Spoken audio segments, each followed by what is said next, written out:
Please subscribe Tito Manny Vlog.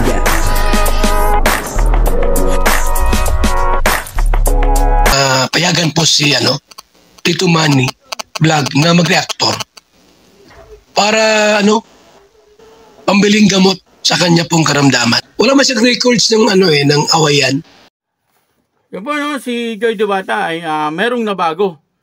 Pero meron din po siyang nagugustuhan ng maraming tao. At siyempre sila Kalingap Dan, pamilya ni Kalingap Dan, mga viewers na talagang dito ay malalaman po natin kung ano po yung nagugustuhan at kung ano po yung nabago kaya Joy Diwata At papanoorin po natin yung video at bibigyan po natin ng konting reaction. Pero bago po yan, ako muna po bumabati sa inyong lahat ng magandang umaga, magandang tanghali at magandang gabi sa inyong lahat mga kapatid. Saan man kayo ng panig ng mundo naroon ngayon, ay mag-iingat kayo palagi at pagpalain kayo ng ating Panginoon. Maraming salamat din po sa patuloy na tumatangkilik sa aking YouTube channel at nanonood sa aking video reaction. Patuloy lang po natin suportahan sila Kuya Bal Santos Matubang, Kalingap Rab, Ate Edna Vlog at Jack Tapia, si Kalingap Dan, at si Andy Kayakap, Brother Paas, at siyempre mga kasama po natin sa Karepa at yung mga Kalingap partner na charity vlogger. Ito po yung video na kung saan ay talaga nga namang may nagbago dito kay Joy Diwata. At meron din naman po talagang nagugustuhan po sa kanya ng mga tao. Ano po ba yun? Yung nagugustuhan sa kanya ng mga tao at ano po yung nabago kay Joy Diwata. Ang kabuuan po ng video ito ay mapapanood po natin sa YouTube channel ni Brother Paas. Ayun Brother Paas, supportahan po natin, ito po yung video. Saka bago ko sila natagpuan, sa una na punta ko, hindi ko natagpuan. Padalawa, hindi ko natagpuan. Patatlo, hindi rin. Sabi ko sa pang-apat, susuko na ako, atras na. Sa pang-apat kung punta sa mga yan, doon ko sila natagpuan. Paano mo ba siya natagpuan? Pabalik-balik ako noon ay nasa Daet, pabalik-balik ako ng Batangas. Lagi ko nakikita kahit naulan ng bahay, nakita ko doon na para kung may tao ka ako nakatira dito kasi gawa ng may nakasampay na damit. Pero pag pupuntahan ko, walang tao. Walang tao? Walang tao. Tapos diretso lang ako pa Batangas, balik ulit ako. Pagkagaling ko ng Batangas, dadaanan ulit ako niyan. Wala pa rin tao. Yung nandito na ngayon na kaya ko na sila natagpuan noon, pinursigi ko na sila matagpuan nung nandito na kami sa Bagong Silang Landing Pad. Yan, nung kami nasan dyan ni Kuya Bal. Yun, doon ko na sila pinuntahan ulit sa patatlong pagkakataon. Hindi ko pa natagpuan. Nung galing ako sa kabundukan, wala akong nag-i-scout wala akong na-scout doon sa kabundukan. Dumaan ulit ako sa kanila. Yun sa paapat pagkakataon. Oo nga, pero nakakatuwa kasi naging blessing din kasi. Alam mo, Opo. Naging blessing si Joy at the same time.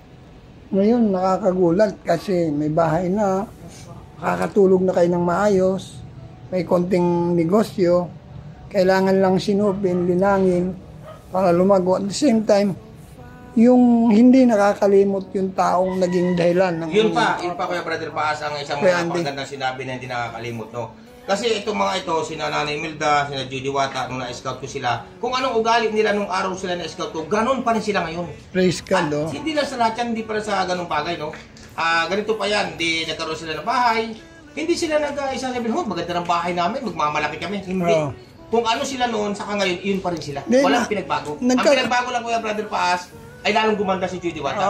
Yun ang pinagbago. Tsaka naging bagay sa kanya yung kanyang attire na white collar. Yun. Kaya sabi ng iba, nagbago na rin si Joy Diwata. Tama, nagbago po ito, si Joy Diwata, pati si Nanay. Kasi po si Nanay, kung hindi nagbago yan, ay ang buhok po yan, hindi gayan. Puting-puti po. Ngayon po, si Joy naman po, kung kaya ko ito po, nagbago po ito, lalong gumanda. Kaya po yung iba. Hindi, kasi ang nakita ko naman kay Joy kasi pag naman ikalalaki ng puso niya, ikalalaki ng ulo niya. Yung pagiging simplicity niya ang nagustuhan ko Yan. Yun nga po may Brother Paas nung araw, di ba may kasabihan tahimik lang si Joy. Di ba may kasabihan tayo nung araw? At nakikita ko yan, marami akong kilala na yung mga dalaga, pag wasak na wasak yung kanilang bahay, papara ng sasakyan, doon yan, maglalakad yan doon sa malayo. At doon papara, doon sa magandang bahay. Pero sila, mismo doon sa kanilang harapan ng bahay na wasak, doon sila papara ng sasakyan nung araw. Hanggang ngayon, ganun yan.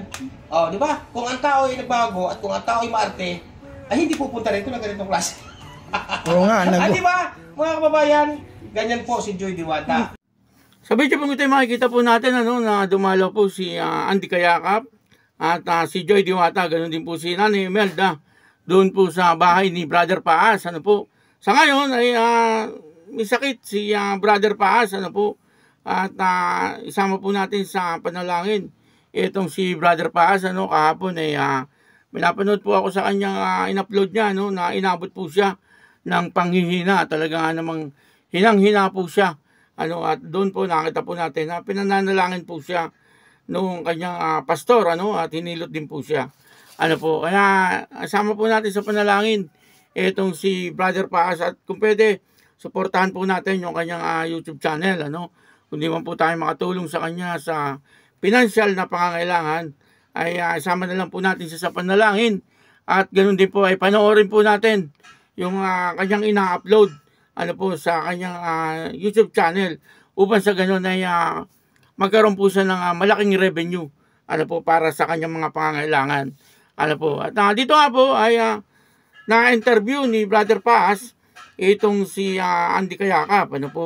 At naikwento nga po ni Andy Kayakap na talagang namang ilang beses po siyang bumalik doon po sa bahay ni Joy Diwata bago niya po ito na-scout. At muntik pa po siyang maunahan ni Kindred. Kaya lang ay yun na nga, hindi rin po inabutan ni Kindred itong si Joy Diwata. Ayon po yan doon sa kwento din ni Brother Paas. Talagang siguro ang talagang makaka-scout po sa kay Joy Diwata ay walang iba kundi si Andy Kayakap. At yun na nga, apat na balik po ni Andy Kayakap bago niya po na-tsempohan sila Nanay Imelda at Joy Diwata doon po sa dati nilang bahay. Alam naman po natin na yung dati nilang bahay tagpi-tagpi lang. Talagang medyo mahirap yung sitwasyon po nila noon. Hindi po kagaya ngayon, talagang masasabi po natin na maayos na ang buhay nila Joy Diwata. At napakaganda po ng kanilang bahay. At yun na nga, ang sinasabing na bago po kay Joy Diwata ay walang iba kundi yung kanyang kaanyuan. Ibig sabihin ay dati nang maganda si Joy Diwata, pero mas lalo pa po itong gumanda. Siyempre, may mga nagre-regalo po sa kanya. May mga nag-i-sponsor po sa kanya para pambili ng mga kanyang gagamitin, lalong-lalo na po sa kanyang pangangailangan bilang babae. Kaya natural lang po yun na talagang mababago yung kanyang kaanyuhan. Ibig sabihin, kung dati na siyang maganda, ay lalo pa po siyang gaganda. At ang isa pa po rito, ay yung nagustuhan ng mga tao sa kanya, ay yung hindi po siya nagbabago ng ugali. Nananatili pa rin po siyang nagpapakumbaba. At hindi po siya nagmamayabang. Bagamat sa ngayon, ay nakikita po natin na talagang maayos na po ang kanilang buhay.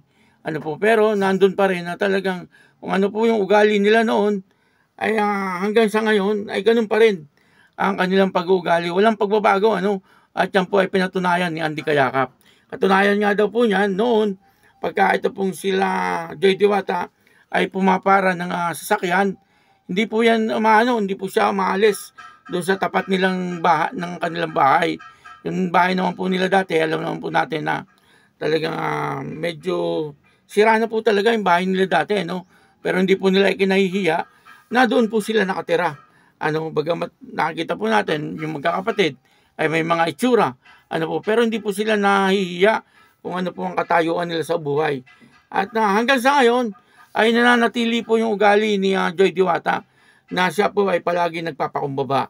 Kaya nakakatuwa na si Joy Diwata ay walang pagbabago. Pagdating po sa kanyang pag-uugali ay talagang maayos pa rin. Kung baga hindi po siya nagmamalaki at hindi nagsusuplada. Katunayan nga po niya yung suot ni Joy Diwata pagpunta doon kila Brother Paas ay parang nakapantulog. Parang yung nakapantulog pa, yung nakapang araw-araw. Yung nakapantulog lang, samantalang kung iba-iba po yan ay talagang puporma pa, mag-aayos pa, siyempre. Haharap sa camera. Tapos, siyempre, yung damit, kailangan maayos. Pero itong si Joy Diwata, nakita po natin, parang nakapantulog pa. Kumbaga, natural na natural lang itong si Joy Diwata. Talaga nga namang walang pagbabago. Kaya yun, Ang nagbago po kay Joy Diwata ay siyempre, maganda na po siya, mas lalo pa po siyang gumanda. Ano po, at yung kanyang pag-uugali ay nananatili na maganda. Ano po, at yun naman na nagustuhan ng karamihan, lalong-lalo na po itong si Kalingap Dan. Ano po, kaya yun, ano, maraming salamat po sa inyong lahat. Patuloy po natin suportahan si Brother Paas.